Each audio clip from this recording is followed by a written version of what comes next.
यह कहानी एक बड़े से घर की है जहां दो बहनें रहती थीं, सोनल और साक्षी। सोनल बहुत लाडली थी और साक्षी बहुत सीधी सादी। मीरा उनकी माँ थी, पर सोनल उनकी अपनी बेटी थी, इसलिए वह सोनल को खूब प्यार करती थी और साक्षी से घर का सारा काम करवाती थी। राजेश जी उनके पापा थे, जो काम के कारण दूर शहर में रहते थे। सुबह हुई। सूरज की रोशनी खिड़की से अंदर आई। सोनल अपने मुलायम बिस्तर पर आराम से लेटी थी। माँ, मेरी चाय। और हाँ, आज मुझे टोस्ट खाना है। वो गरम गरम मक्खन वाला टोस्ट। मुझे पराठा नहीं चाहिए। हाँ, मेरी राजकुमारी, अभी लाई। साक्षी, जल्दी से सोनल के लिए टोस्ट बनाओ और बाजार से ताजा मक्खन लेकर आओ। तुम्हें दौड़ कर जाना होगा। वह थकी हुई दिख रही थी, क्योंकि वह रात को भी देर तक काम करती थी। साक्षी धीरे से, ठीक है माँ जी, मैं अभी जाती हूँ। माँ, साक्षी को देखो। उसके बाल कैसे तेल से चिपके हैं और कपड़े कितने पुराने हैं। वह कितनी फूहड़ लगती है। उसे छोड़ो सोनल, उसे तो बस काम करना है। तुम तैयार हो जाओ। तुम्हें आज अपनी दोस्तों के साथ घूमने जाना है। सोनल नए और चमकीले कपड़े पहनकर अपनी एस दोस्तों के साथ घूमने निकल गई। साक्षी अपने पुराने टूटे जूते पहनकर तेजी से बाजार की तरफ दौड़ पड़ी। उसे पता था कि अगर वह देर से लौटी तो मीरा माजी नाराज हो जाएंगी। दोपहर का समय था। मीरा अपनी दो सहेलियों, रेखा और अंजू, के साथ आंगन में चाय पी रही थी और बातें कर रही थी। साक्षी चुपचाप बाल्टी में कपड़े धो रही थी। मीरा, तुम्हारी सोनल कितनी सुंदर और मॉडर्न है। अब तो उसकी शादी किसी अमीर लड़के से करा दो। हाँ, मैं तो शहर के सबसे अमीर लड़के से ही उसकी शादी कराऊंगी। अच्छा, मेरी जानकारी में एक बहुत अच्छा इंजीनियर लड़का है, विशाल। वह बहुत समझदार है। वह तुम्हारी साक्षी के लिए सही रहेगा। साक्षी? नहीं नहीं, साक्षी अभी बहुत छोटी है।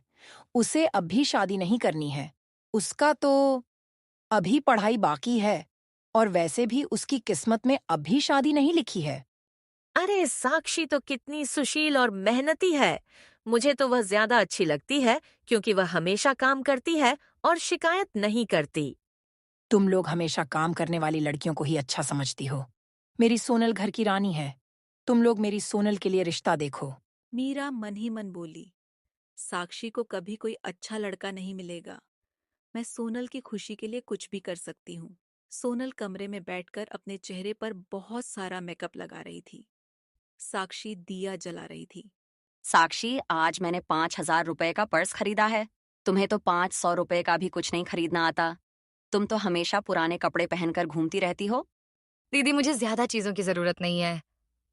मुझे बस माँ जी की थोड़ी सी खुशी चाहिए। माँ तुम्हें कभी प्यार नहीं करेंगी। तुम उनकी सगी बेटी नहीं हो। तुम तो बस इस घर में काम करने के लिए हो। सोनल की बातें सुनकर साक्षी को बहुत चोट पहुंची। उसने चुपचाप अपने आंसू पोंछे, ताकि सोनल देख न ले। वह अपने पापा राजेश को याद करके हिम्मत जुटाती रही। रात को मीरा के पति राजेश जी का फोन आया। मीरा, मैंने सोनल के लिए एक बहुत अच्छा रिश्ता ढूंढ लिया है। लड़का बहुत अमीर है, बड़े घर का है। अगले हफ्ते वे लोग सोनल को देखने आ रहे हैं।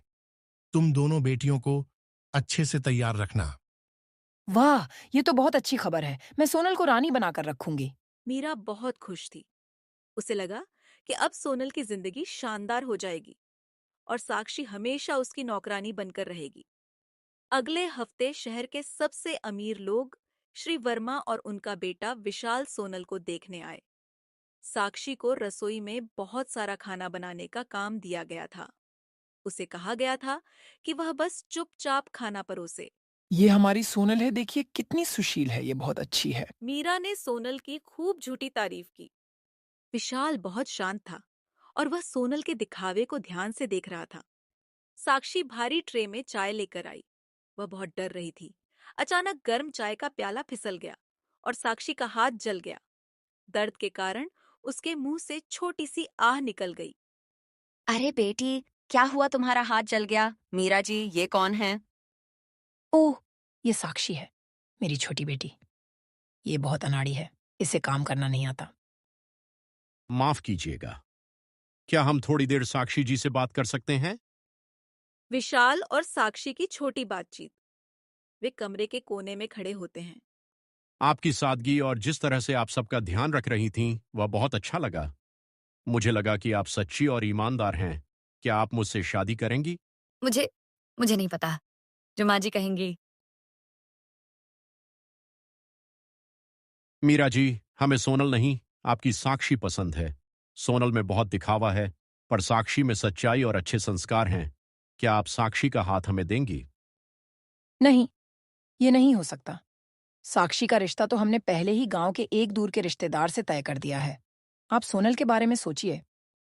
मीरा जी, हमें लगता है आप सच छिपा रही हैं। अगर साक्षी का रिश्ता हो गया है तो ठीक है, पर हमें सोनल बिल्कुल पसंद नहीं है। मेहमान नाराज होकर चले गए। तुम क्यों अच्छी नहीं लगी उन्हें? माँ, वो मेरी तरफ देख भी नहीं रहे थे, वो बस साक्षी को देख रहे थे। मीरा और सोनल बहुत जलने लगीं। उन्हें डर था कि कहीं साक्षी को कोई अच्छा लड़का न मिल जाए जिससे वह उनसे ज्यादा सुखी हो जाए। मीरा ने तुरंत गांव के एक बहुत गरीब लड़के प्रकाश से बात की, जो रिक्शा चलाता था। मैंने तय कर लिया है। हम साक्षी की शादी प्रकाश से करा देंगे, जो रिक्शा चलाता है। उसके पास घर नहीं है, पैसे नहीं हैं।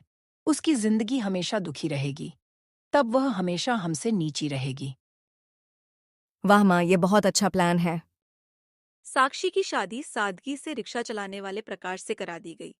मीरा ने दहेज में बस पुराने कपड़े और टूटे हुए बर्तन दिए। अगले महीने सोनल की शादी एक छोटे व्यापारी रमेश से हो गई। मीरा ने रमेश को खूब दहेज दिया ताकि वह सोनल को खुश रखे।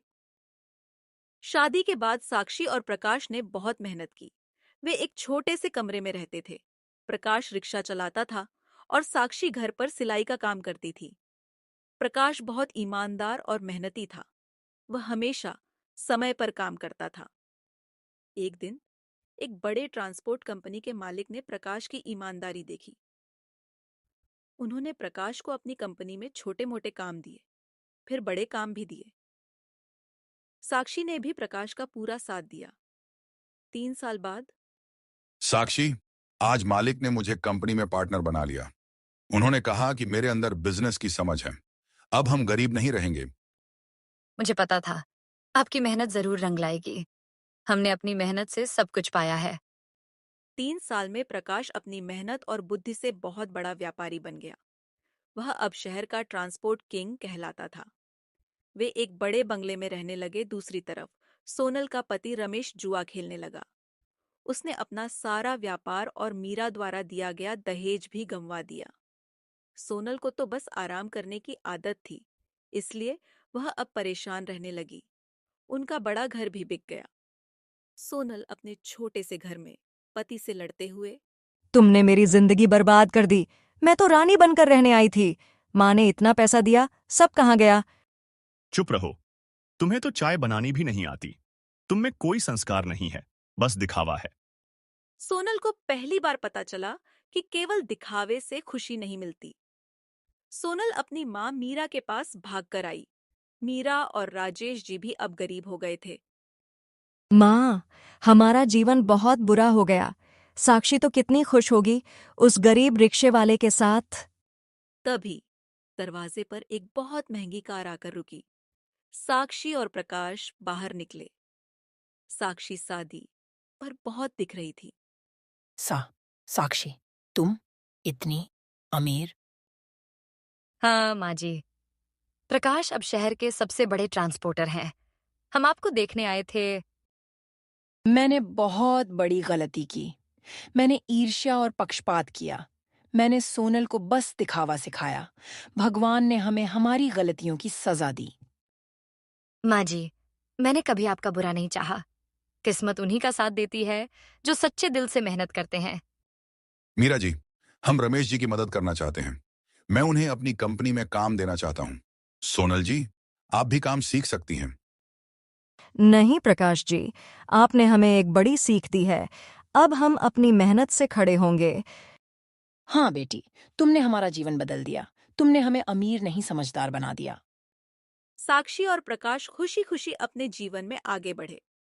मीरा और सोनल ने अपनी गलतियों से सबक लिया और मेहनत से एक नई अच्छी जिंदगी शुरू की। उन्होंने सीखा कि असली खुशी और दौलत मेहनत और अच्छे स्वभाव से मिलती है, न कि दिखावे से।